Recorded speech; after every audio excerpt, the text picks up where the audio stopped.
This is Connery's Pants' favorite video, he said. Ocarina of Time, a masterclass in subtext. The Hyrule Journals. Dude, I would love to see one of these from Majora's Mask. Because that's my real favorite Zelda. Majora's Mask hit different. I thought it was so sick. And then later on, like 2005 to 10, like that era of the early, you know, internet culture, I was reading all the creepypastas about Majora's Mask. Like, I just thought it was so sick. Cool intro. Sorrow is no stranger to Zelda stories. Sorrow is being written like a disease. What a good game. What a good game. virus infecting the happiness of each story world. Good game. The hero of these stories assumes the role of the healer, oracle of ages and seasons that use flames of sorrow and despair as the villain's dominant threat upon the world. But what's important is that all of the sorrowful dialogue is unavoidable, necessary rites of passage for story progression, and all Zelda stories carry that Zelda sorrow language like this. Link. Except one. Oh, whoa. Interesting. Ocarina of Time is often overlooked when it comes to discussing which Zelda story is the saddest, and people discuss that? You guys have regular discussions over which Zelda story is the saddest? I'm usually not sitting around like, yo, which Zelda story is the saddest though? And then Ocarina of Time gets overlooked. Being overlooked for that conversation is not a big deal. Ooh. Instead, Osawa sprinkles throughout the character dialogue this kind of off-center, cryptic, poetic language. Themes like the clear water surface reflecting growth, melodies drawing you into infinite darkness, memories of younger days, bars, the flow of time being always cruel. Bars. But tracking this language back through Ocarina's entire script begins to reveal a few continuous thematic threads that, when isolated, actually form the skeletons of not only one, but two narratively complete stories of sorrow. Ooh. With the architecture. You know, the one thing I remember most about this game, and this is like impossible to really put back in the bag, but when I played this game at like 6 years old, there was no guide. I couldn't look up what to do. And so I just remember it being, I think that's one thing you can't get back for like, I guess what I'm just saying is like, I don't think I'll ever be able to play a game again where it's just like me sitting alone in a room trying to figure out a game's puzzle. And when I do, I feel happy of my own accord. Instead of casting obvious clouds of sadness above the adventure through such direct, sorrowful dialogue, the creative team have buried sadness down in the subtext of the story. And as we begin to uncover all of the hidden details, it becomes clear that Ocarina of Time is, without a doubt, the saddest Zelda story no one noticed. Interesting. And the story opens on the Great Deku Tree sending Navi the Fairy to summon Link for a meeting. Sword and shield in hand, Link is warned by the music. This game really was something for me. This is probably the first beautiful game I ever played in my life. Like the first game where I was just like truly enthralled. Using the 3 stones and the Ocarina of Time given to him by Princess Zelda, Link accidentally leads Ganondorf into the Sacred Realm and subsequently to the Triforce, granting him one evil wish: govern Hyrule, Dark Hyrule, and is sent on a new quest. Oh, I distinctly remember being absolutely terrified of the Redeads. Like truly fucking, I don't even want to be near them. Like scared, dude. That was probably the scariest thing I'd seen in a game at that point. This game did mean a lot to me. I'm realizing it right now. I'm kind of having an epiphany right now of how much this game meant to me to become like, to be more into gaming. After succeeding, is sent back in time before Ganondorf hatches his plan. This top adventure line is the face of Ocarina and is essentially the blurb on the back of the box. God, that box was complete sick. With deadly dungeons, weapons of great power, and time travel.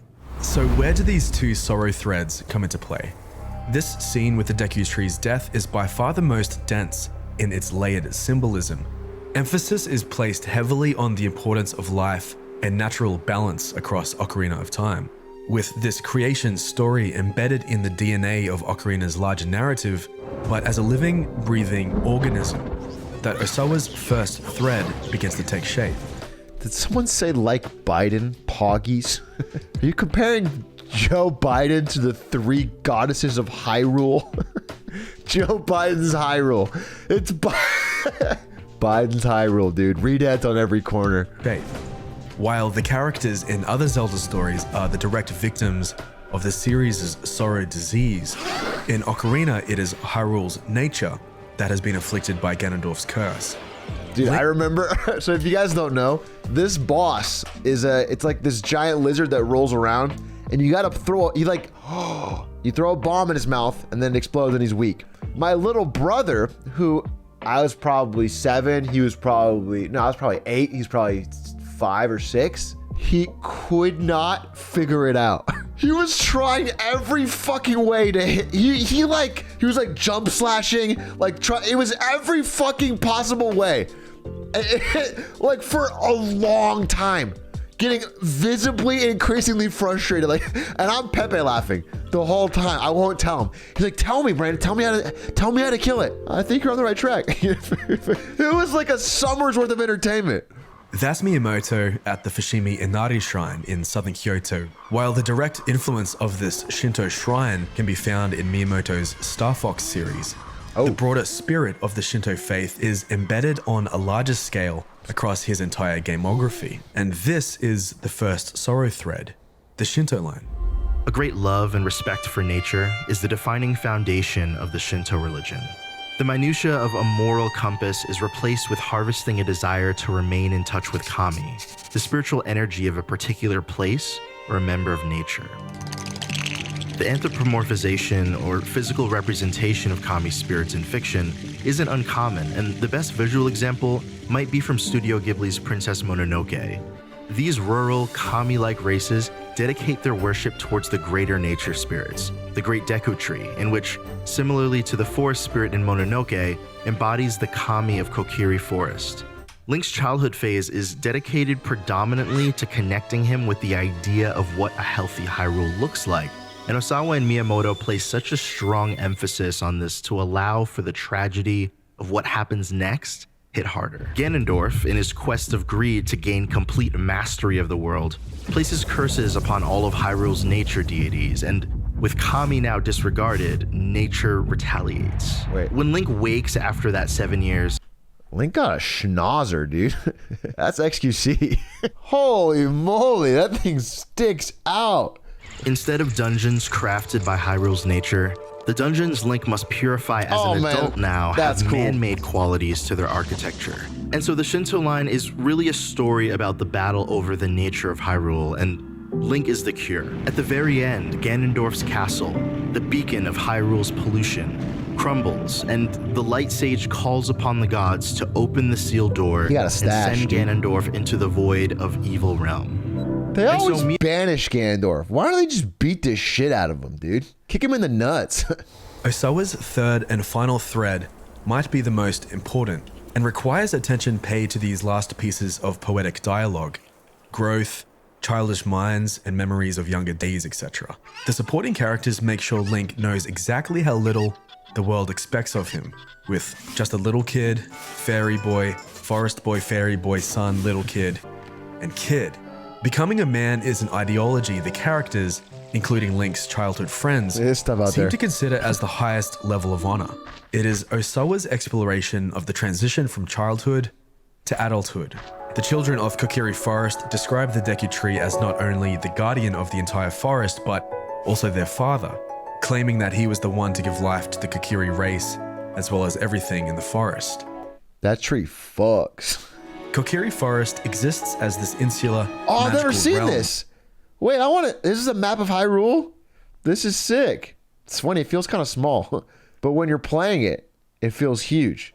Though as carefree as it appears, Kokiri Forest isn't without sadness. Humans name Kokiri Forest the Forbidden Forest, and some children explain that those who enter from the outside without a fairy transform into Selphos.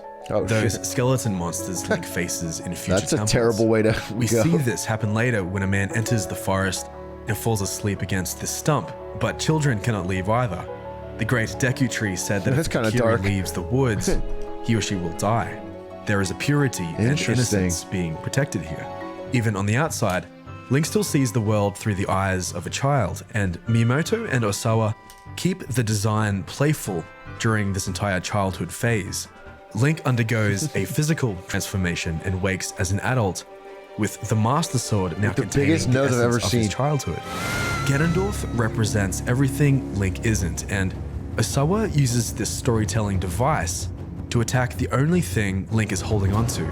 Link must lose everything to save the world. Interesting. This plays heavily on the everything has to come from somewhere natural balance of Shintoism. Osawa has infused these characters with characteristics and dialogue symbolic of milestones one must navigate during adolescence: friendship, family, romance, loyalty, and sex.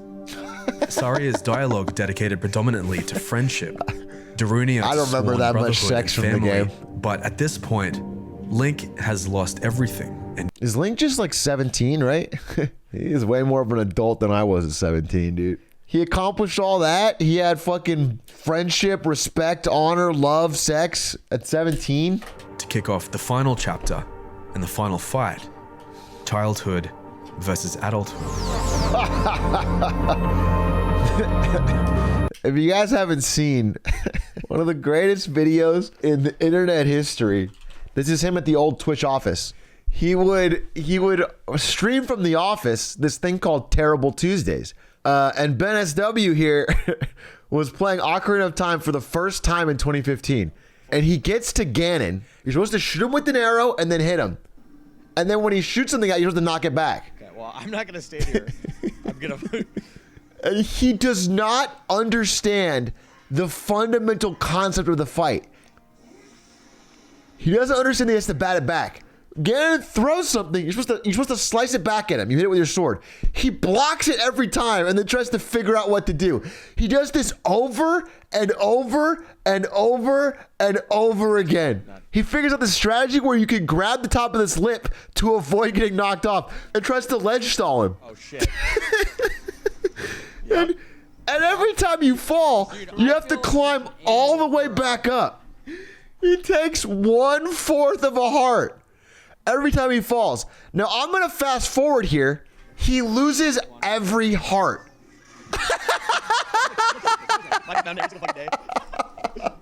Grab him from the tail and throw him at the bombs. He got hit still. So he's got fairies. He's got a full thing of fairies. When you die, the fairy fills your health entirely to full. Second fairy. What? I'm actually watching again trying to figure out what his plan is. Third fairy. No more fairies now. He's getting his ass kicked by Ganon, dude. He died! 3 full fairies, double hearts. It's one of the greatest game moments in history. That's the end of the video. Is Navi leaving Link behind?